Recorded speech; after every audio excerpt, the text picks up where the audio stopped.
भर में लोगों से कहना चाहता हूं, कम मेक इन इंडिया।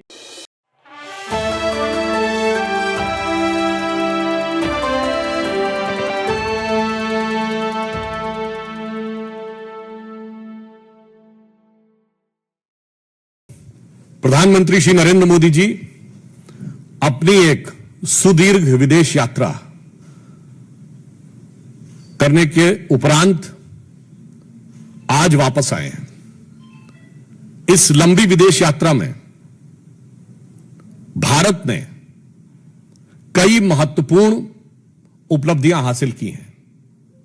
नंबर 1, आतंकवाद के विषय पर एक वैश्विक स्वीकार्यता प्रधानमंत्री जी के द्वारा अंतर्राष्ट्रीय मंच पर स्थापित हुई, जब ब्रिक्स शिखर सम्मेलन में आतंकवाद वाले विषय के ऊपर न सिर्फ सर्वसम्मति के साथ भारत के पक्ष का अनुमोदन हुआ, बल्कि प्रधानमंत्री जी ने बहुत स्पष्ट कहा कि आतंकवाद के पीड़ित और आतंकवाद के प्रायोजक को एक तराजू पर नहीं तौला जा सकता।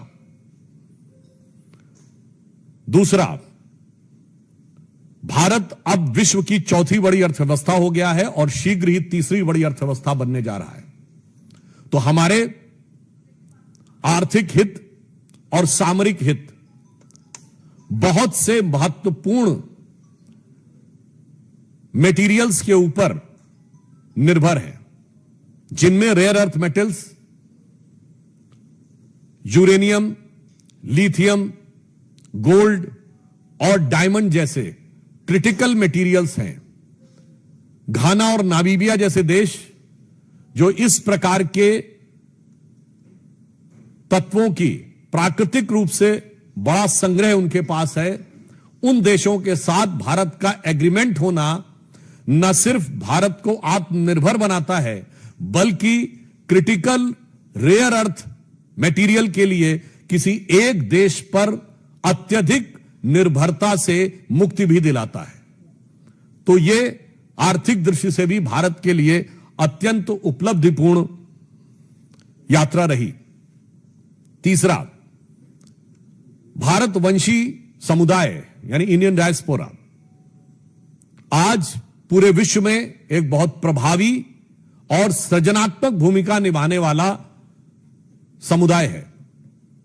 ट्रिनिडाद टोबैको और घाना जैसे देशों से जो भारतीय मूल के लोगों का संबंध घाना से लगभग शताब्दी पूर्व का है, और ट्रिनिडाद एंड टोबैको से 180 साल पुराना संबंध है। आप सभी ने देखा कि ट्रिनिडाद की प्रधानमंत्री जो कमला विश्वेश्वर जी हैं, वो मूलतः बिहार के बक्सर की रहने वाली हैं। यानी एक प्रकार का कैसा सामाजिक और सांस्कृतिक संबंध भारत का इन देशों के साथ है, उसको एक नए आयाम तक पहुंचाना यह तीसरी बड़ी उपलब्धि है। So I want to say categorically, after this immensely successful tour of the countries, there are 3 main takeaways. Prime minister has unequivocally and categorically established the matter of terrorism at the BRICS, and he has said that the perpetrators of the terror and the victims of terror cannot be equated. So this was our diplomatic success, and it was very important for the strategical point of view. Then the countries like Ghana and Namibia, which are very rich in the minerals and the metals like uranium, copper, lithium and rare earth metals, India has entered into an agreement which is very much required for the future, and over dependence upon any one country as far as these critical minerals and critical metals are concerned. So it was very much required for our economical aspect.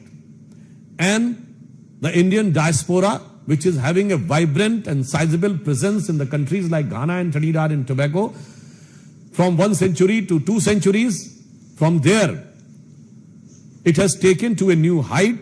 As you know that the Prime Minister of Trinidad and Tobago, Kamala Vishweshwar ji, is from the Buxar area of Bihar, and this has taken India's emotional connect and cultural and social connect with those countries to a new dimension. So, strategically, economically, and culturally, this visit of Prime Minister has set up a new era in India's role at the international level with cooperation of the African and southern countries.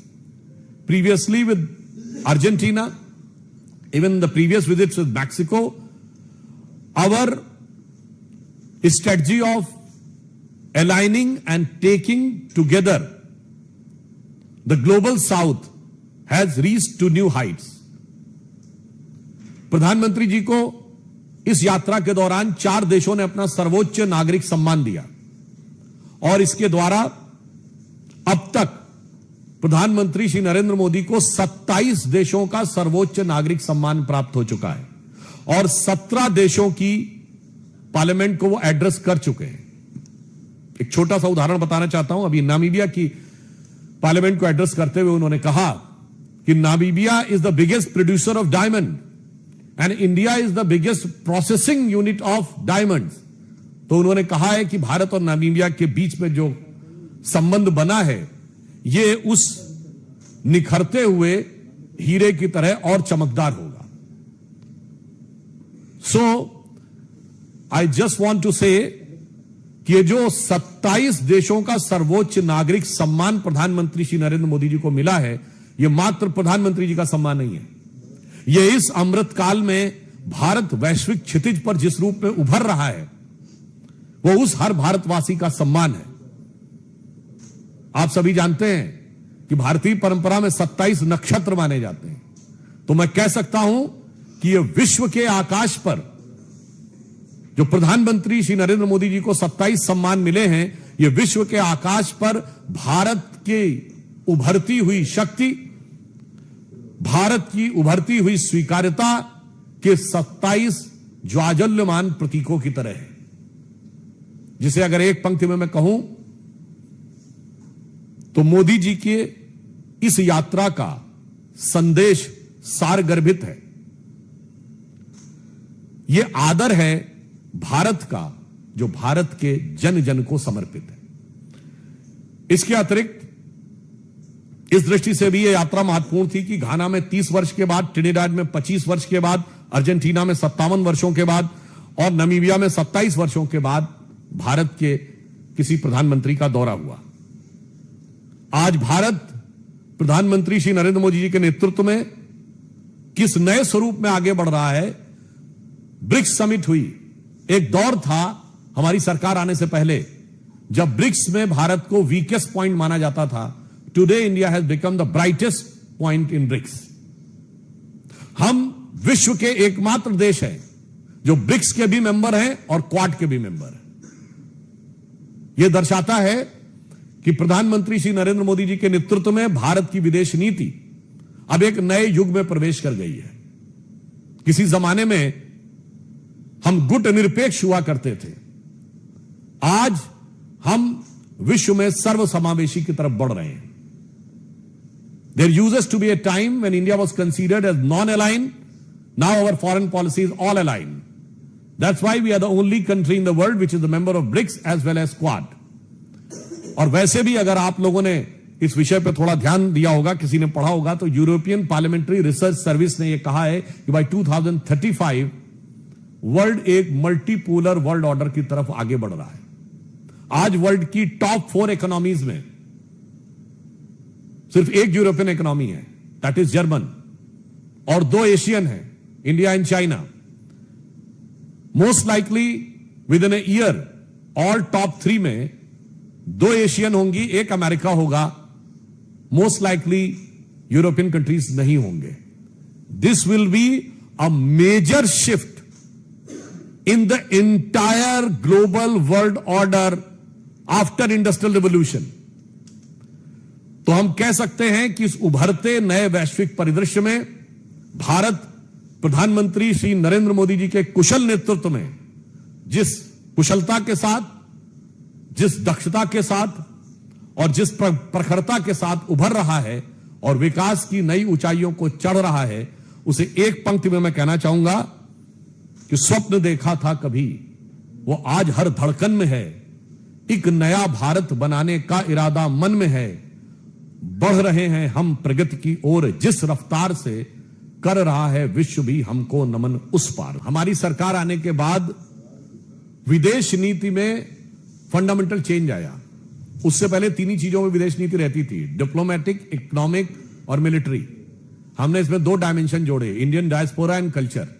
अब किसी विश्व के किसी एक क्षेत्र की तरफ संपूर्ण विदेश नीति को देखने की बजाय एक सर्वव्यापक और एक सर्वसमावेशी विदेश नीति का उदय मोदी जी के नेतृत्व में हुआ है।